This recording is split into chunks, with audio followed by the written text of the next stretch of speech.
I'm Kirk Hanson. I'm delighted to be asked to be part of this history project.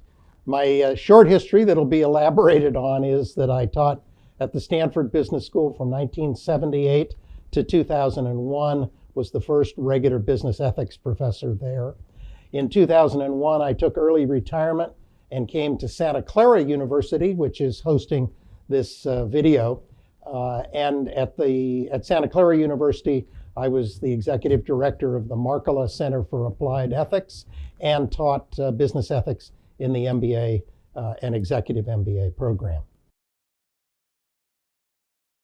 Well, my own history goes back to 1967. I was editor of the Stanford Daily newspaper, a real daily at that point in time. And I got a call from a trustee of Stanford who asked whether I'd like to come over for the summer and spend a summer internship at Hewlett-Packard and look at corporate responsibility issues. And so I did that. It was dubbed in some newspaper articles the Radical in Residence program, although I was certainly not a radical of the 1960s. I was mildly liberal. And Hewlett-Packard, the individual, John Young, later succeeded to be chief executive of Hewlett-Packard.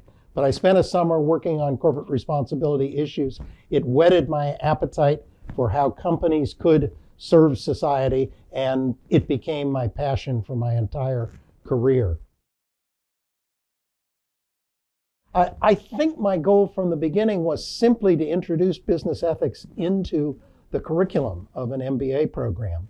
When I was an MBA student myself in 1969-70 at Stanford, Stanford started what was called the Urban Management Program, which was the beginnings of what today is the Public Management Program and the focus of the corporate responsibility work, student activities, and so on. And so I hope to make that a permanent part of the curriculum of the Stanford Business School. I hoped through the many opportunities I had right from day one at Stanford to teach in many of the executive programs. I hope to have an impact on how executives thought about business ethics. Did my goals change over time? I think they very much did. What happened after a while was that I became better and better at the administration of this kind of work.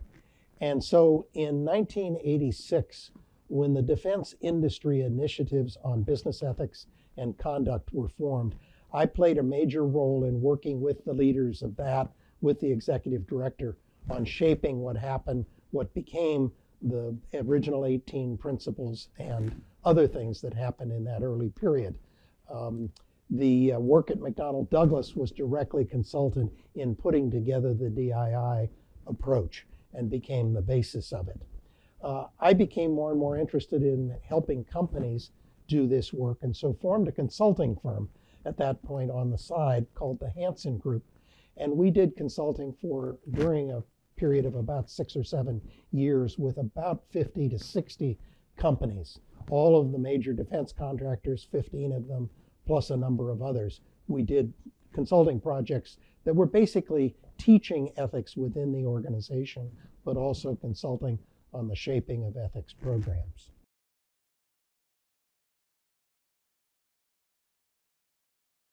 The president of Santa Clara at the time, Paul Locatelli, was a good friend, and he said, okay, leave Stanford, come down to Santa Clara, and I'll give you freedom to build the ideal ethics center. And so I did that. I left Stanford in 2001. I was eligible for early retirement, so was able to keep my Stanford benefits and identity as an emeritus faculty member, but came to Santa Clara, had a chair here, the John Courtney Murray chair, and was given free rein to take the center in, which I did over 17 years from 6 people to 26 people, from working in just a couple of fields, business ethics and character education in the schools, to working very heavily in medical ethics, technology ethics, government ethics, nonprofit ethics, and so on. So today, the Markkula Center is active in all of those fields, making a substantial contribution. Its biggest initiative now was one I started on artificial intelligence and ethics, which I became convinced about 8 years ago would be one of the most important issues that we would face as a society. And it would involve business ethics, which would be making widespread use of artificial intelligence, media ethics, which would be using artificial intelligence, medical ethics, and so on. And so we were able to build a team of two really superb experts who are promoting and pursuing that now. And that is right now the signature program of the Markkula Center for Applied Ethics. The corporate world, of course, over time has shifted. Initially, it was a hodgepodge of different types of backgrounds for business ethics officers. Then increasingly, they have become what is now called compliance officers. Most of them today have legal backgrounds and I believe a restricted view on what this field is all about. I think sadly, corporate practice has tended to narrow over time to compliance. Academic practice still has a breadth of ethical issues as well as some focus on compliance.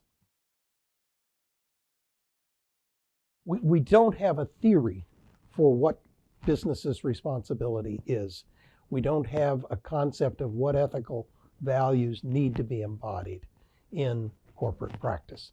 And of course, we've got all the problems of what will the shareholders tolerate, what will the corporate activists, the private equity firms, and others who are taking positions in company and demanding a greater focus on profitability, what they will tolerate.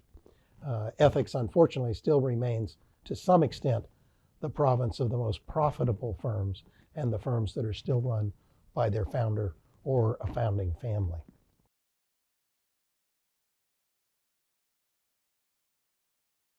So I would say, what's the ethical basis of capitalism? What room does it have for addressing ethical questions? What is the theory of what the corporate responsibility really is? How do you measure it? And how do you measure the impact? How do you handle business internationally? And then I would bring to the fore a series of very difficult questions around technology and business ethics and biotechnology and business ethics. Artificial intelligence and business ethics will be a major concern. Bioethics, biotechnology, and business ethics will be major concerns that we will need to pay a lot of attention to. The bottom line from all of this work is that most of us in this first generation of people in business ethics found our way to the field in idiosyncratic ways. There wasn't a single approach or a single, if you like, established academic approach. Closest thing to that is probably Ray Baumhard hiring Pat Werhane and Tom Donaldson at Loyola Chicago way back when in the 70s. But beyond that, I think each of us have been a bit unique in our coming to this field. So I feel very fortunate to have had the mentors and the colleagues and the opportunities that I had over this period of time.